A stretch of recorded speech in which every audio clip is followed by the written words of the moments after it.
L'eau des océans circule sans cesse autour de la Terre. Mise en mouvement par les vents de surface et par les différences de température et de salinité, elle parcourt des itinéraires assez réguliers. Ces déplacements d'eau s'appellent les courants marins. Les courants de surface, qui peuvent être plus ou moins chauds, sont causés par les vents dominants, qui soufflent dans une direction constante à la surface de l'océan.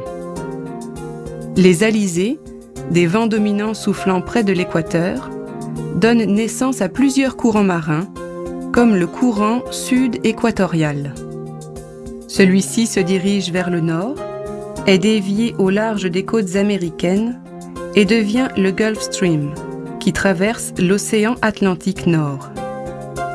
Les courants profonds, quant à eux, sont provoqués par des différences de température et de salinité des eaux.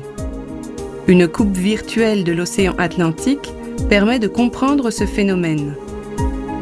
Dans les régions polaires, les eaux sont plus froides qu'à l'équateur et atteignent des salinités élevées, ce qui les rend plus denses. Elles ont donc tendance à plonger sous les eaux chaudes et à se déplacer en profondeur.